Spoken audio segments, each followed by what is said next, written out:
Hi, my name is Maya Hatten-Beck. The objective of my policies is to raise awareness about the influence of money in political campaigning in the United States, and the ultimate goal is to minimize the influence of money on political activities. In a study conducted by the New York Times and CBS this year, Americans were asked a variety of questions about their opinion of money's role in politics.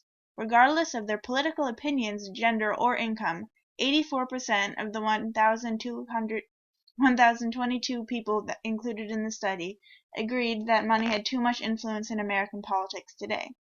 This issue has been getting more attention in the media lately as the amount of money that goes into campaigning continues to increase. The fact is, no one knows where the majority of the money is coming from. Before looking at my proposed policies, here's a bit of history of campaign finance reform in the United States.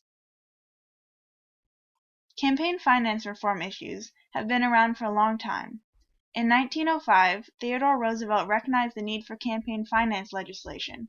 So, during the next 50 years, Congress implemented several statutes that limit the disproportionate influence of wealthy individuals and special interest groups on the outcome of federal elections and mandated public disclosure of campaign finances. These rulings were consolidated into the Federal Elections Campaign Act of 1971. But after reports of abuses, in 1974, Congress created an independent agency called the Federal Elections Commission, or the FEC, to enforce the law and facilitate the release of election finance information. It has 6 members, with 3 Democrats and 3 Republicans. The next major development was in 2002, when the Bipartisan Campaign Reform Act, or the BCRA, was created. This restricted unregulated soft money from campaigns while increasing the contribution limits for those wanting to donate to candidates. However, ever since the Citizens United Supreme Court ruling in 2010, the amount of outside spending on political campaigns has been skyrocketing.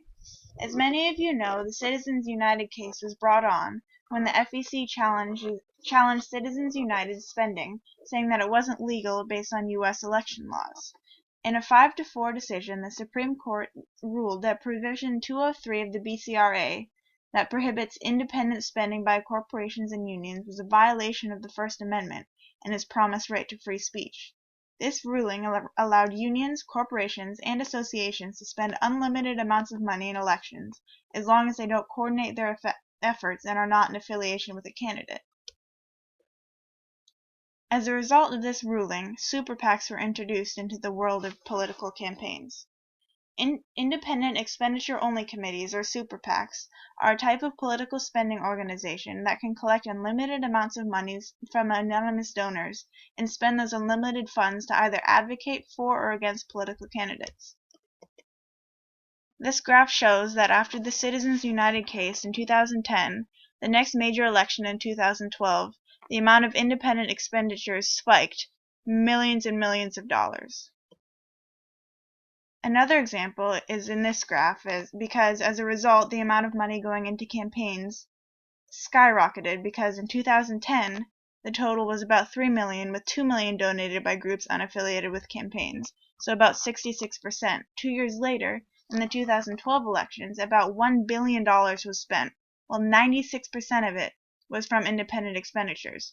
According to a research paper from Brennan Center for Justice at New York University School of Law, published this August, of the $283 million raised so far by outside groups, $270 million was collected by groups that can take donations of any amount.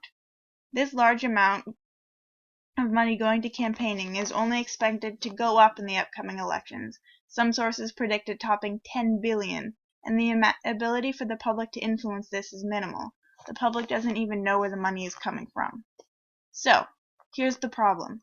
There is an unrestricted amount of money that is being fed into political campaigns through outside funding.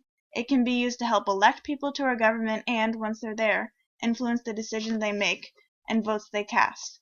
If this is not problem enough, no one knows who's influencing them, because the people they are donating the large amounts of money to are anonymous. Because the people that are donating the large amounts of money are anonymous and invisible to the public.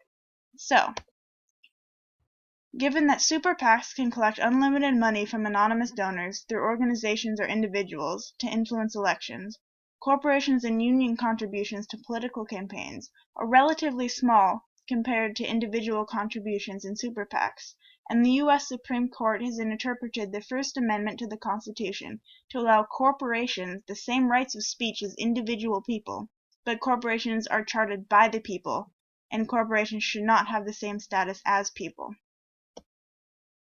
These following two policies should be implemented to create more transparency for the public to see the influence that donors have in the outcome of elections. 1. All contributions over $500 to independent expenditure-only committees, or super PACs, individual or otherwise, must be made public. 2. All contributions over $500 to any campaign or political fund, including 527s, 401c4 organizations, or PACs, must be made public.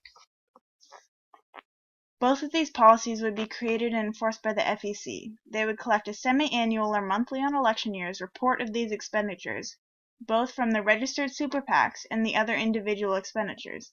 They would be sent to the FEC, then the reports of the contributors would be posted to the FEC government website. Gathering income and expense reports from campaigns and political funds is already in the FEC budget. FEC staff already review all reports filed by candidates and committees, and when there are deficiencies, they are reported to the Commission to be handled. So, unless an overwhelming number of new reports are filed, additional staff should remain unnecessary. In conclusion, these two policies would not solve the problem, but they would increase awareness of the amount of money that goes to backing campaigns which have the potential to increase support for further reforms.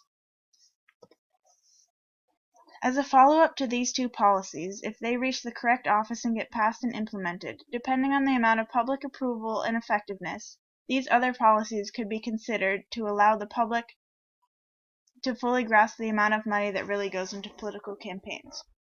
1. All publicly traded corporations must disclose their political spending to the public.